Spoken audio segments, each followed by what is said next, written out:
super happy to be with Ralph Lemon as part of this series of conversations about Bruce. And Ralph is a choreographer who has extraordinarily looked at the complexities of movement, not divorced from the let's say the larger context in which movement is always inscribed. So he has had an approach that is both deeply physical and highly, I would say, intellectual. I'm a Nauman fan for sure. I had always, I think growing up, knew and heard about his work. But it wasn't until 1994 when I saw the Bruce Nauman show at the Walker Art Center that Kathy Helbrich curated, where I really became like sort of fan or groupie, you know. But you were a baby in 94. Yeah, but it was, I think, the assault of that work, you know, and it confused me, like in the sense that, is this art? I had never experienced that kind of assaultive energy. And I say assault in terms of its potential annoyance, but also in its compellingness, you know? That show was so compelling visually and sonically. And it kind of, I sort of destabilized like my being present in the work. And so that was a really big initial mark for me, like in appreciating him as an artist. And then I was at the Walker in 2002 and was invited to kind of be part of this show. And I saw wall floor position. Maybe I'd seen that earlier, but I couldn't remember it. But was able to really see it with clear eyes for the first time, and thought.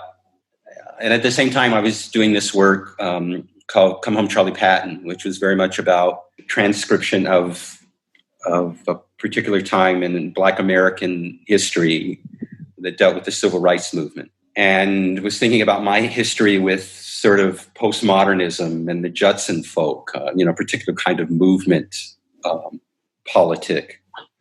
And Nauman being sort of outside of that in the visual art world, but that work sort of coinciding physically and it seemed contextually with that particular movement.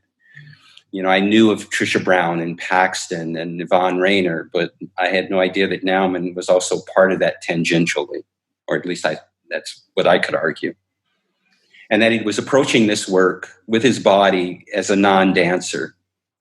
That was even more profound to me.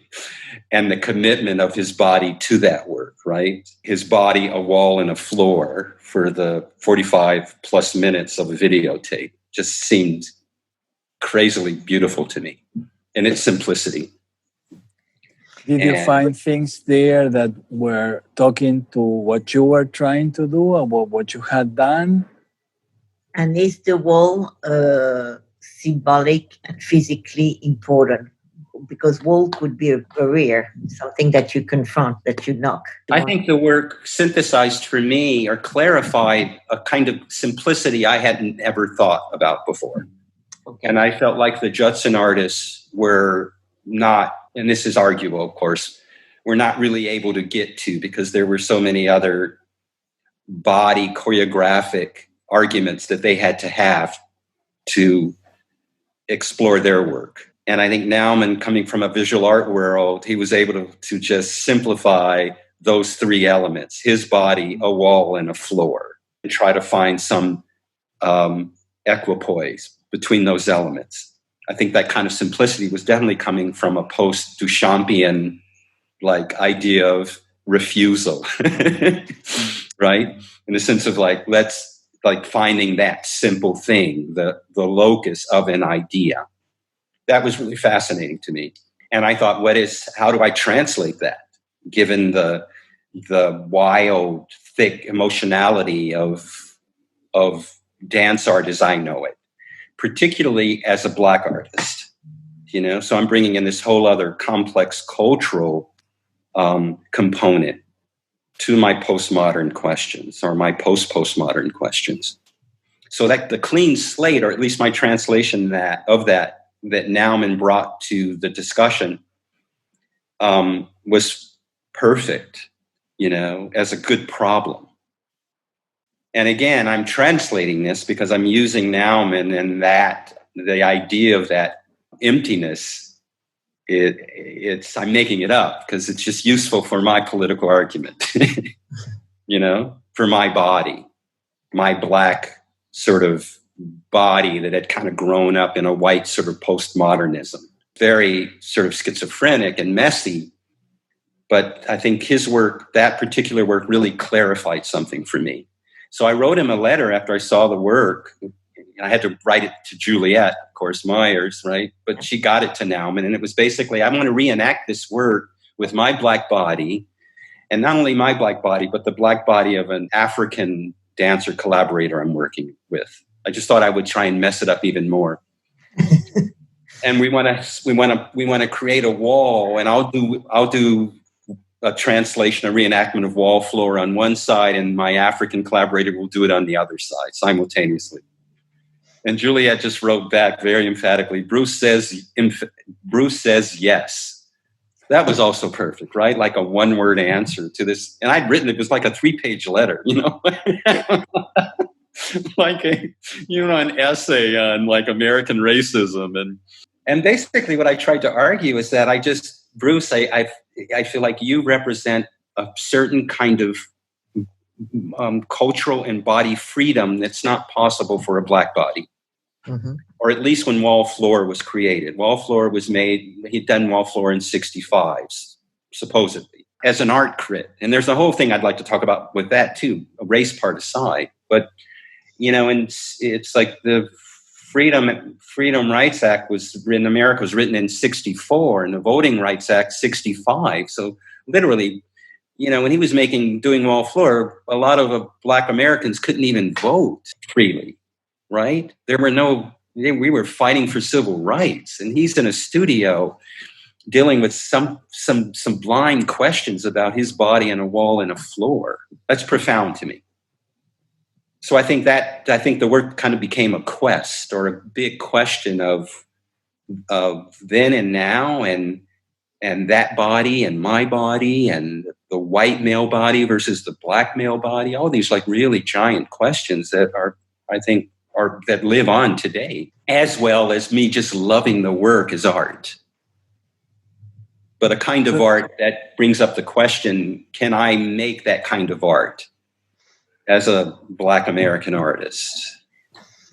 Well, in your essay for the catalog of the MoMA retrospective, you mentioned that question of freedom, but the whole essay is super interesting to read, and a kind of dialogue, I don't know how to say, in between the fights, the events, including in Pennsylvania, with the Black Terrible murders, a double or triple question of what freedom means in terms of art, or in terms of even being able to speak.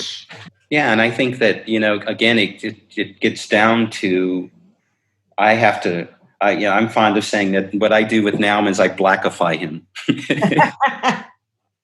Yeah, I blackify Naumann because it allows me to have this agential conversation with the art world as I see it. Because I only know, and I think any black American artist living today, making interesting work, is dealing with, a historic white American European canon, historical context of what art is or should be at best or at worst. So we're in that frame. And so within that frame, there's the argument of how do we get out of it? But I don't know if there's any getting out of it. It is the language that we speak as artists. So how does one get beyond just the critique of it, right? Or the refusal of it? I'm not sure that's possible. But I think it just becomes very inciting in a very useful, generative way. It's interesting because, he always had spoken about Man Ray as a more kind of matter of fact. He saw the Man Ray show. It was in 1966, if I'm correct, in Pasadena. So it was 2 years after Duchamp. He missed the Duchamp show.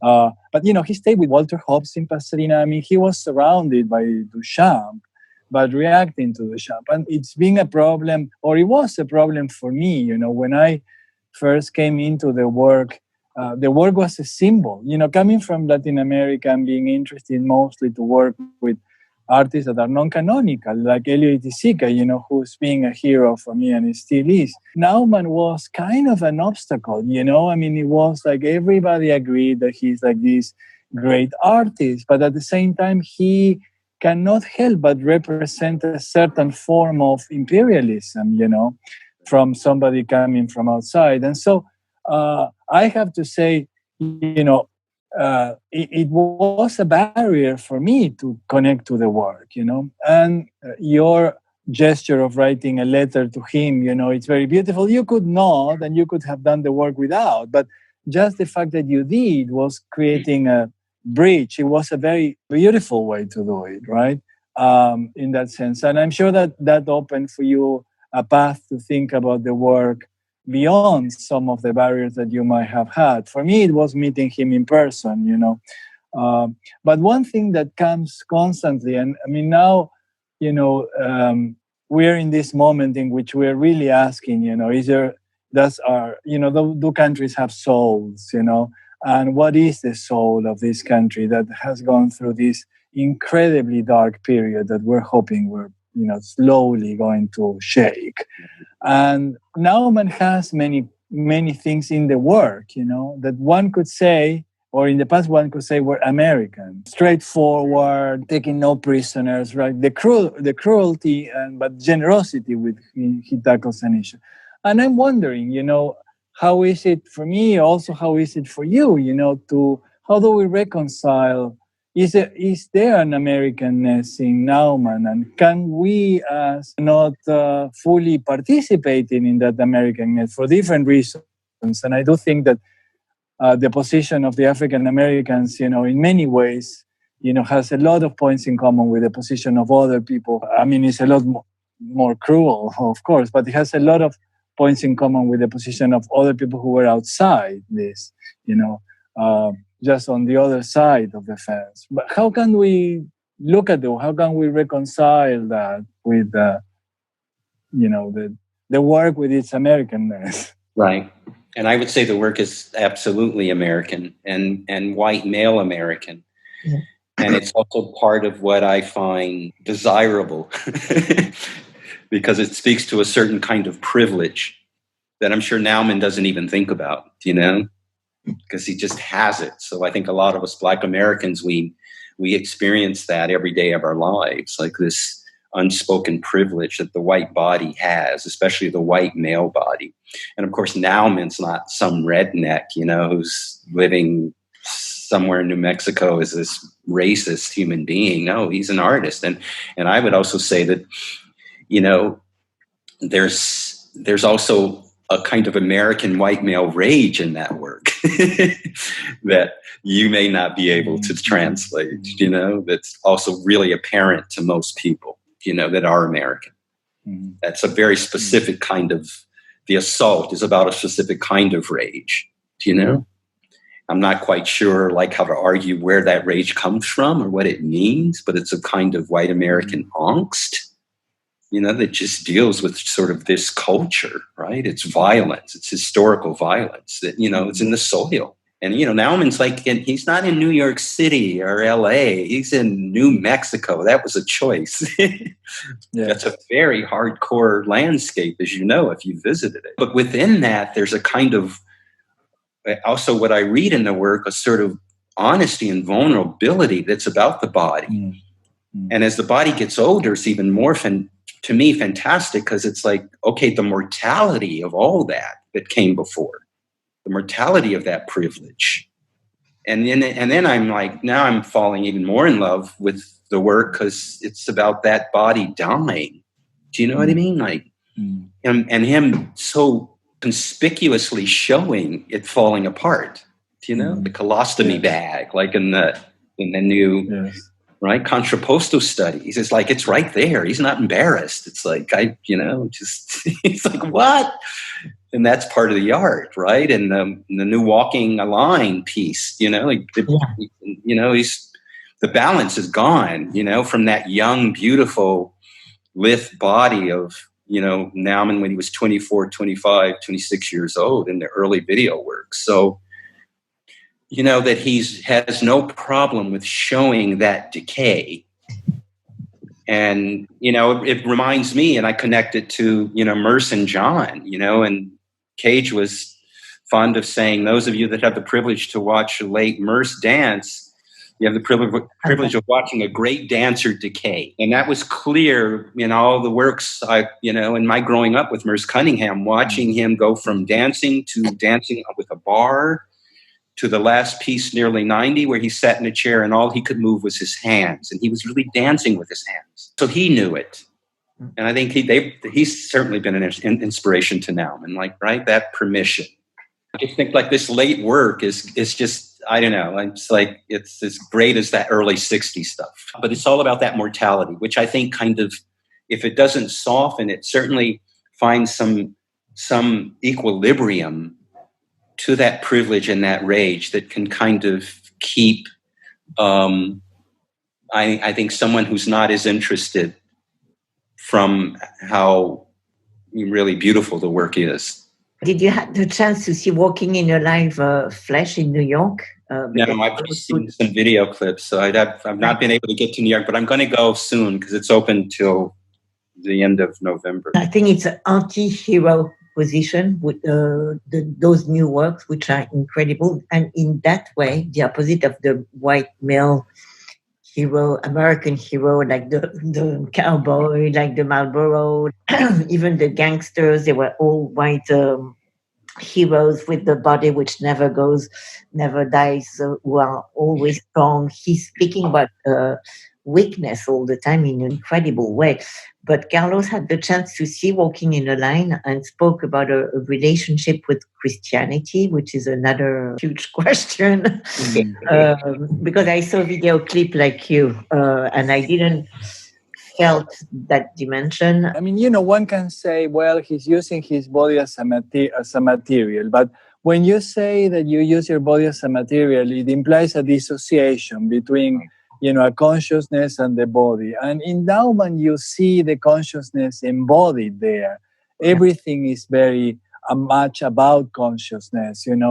That's why, we're talking about wall to floor, and there's a feeling of being cornered. And, the whole sort of claustrophobia goes throughout the work. It's always psychophysical with Naumann, right? So there's never this disassociation. And in this recent work, you feel the pain. I mean, he knows that he's exposing himself in that way. He sort of feels that that's what he needs to do, that's the way to do it is. And so it brings to this other thing, the quality of truthfulness, which is a quality that has been, there's been so much questioning about was it truthful or not. And then now you have that body and you feel that body is true to himself. In the 3D works, you see the face, which you didn't see before. And it's the face is sort of, again, it's so powerful. But as Caroline said, there's all these references to our history. I mean, the contrapposto was, and in this now Walking a Line, he's like a crucifixion, really, and he's walking barefoot. I couldn't really avoid by thinking of a crucifixion, and it brought to mind, as I mentioned to Caroline, the Mantegna Pietà, Dead Christ, that incredible image. Also the Pietà, of Titian, because the Pietà of Titian is Titian, the artist, is a supplicant, right? And it's a supplicant for himself and for others. And I feel that that's an important part of this. Bruce seems to be a supplicant in these works. And he's making these choices too, physically, right? He's also dealing with some weird translation of the costume, the jeans, the t-shirt, the socks and wall floor, right? The jeans, the t-shirt, the shoes in contrapostal studies, and now the barefoot, right? They're not sort of random choices. But it's interesting. Like he's thinking about that from a whole different kind of point of view than I would, as someone who deals with with audience really differently. I have to say this, when I was reenacting Wall Floor, I felt like I failed.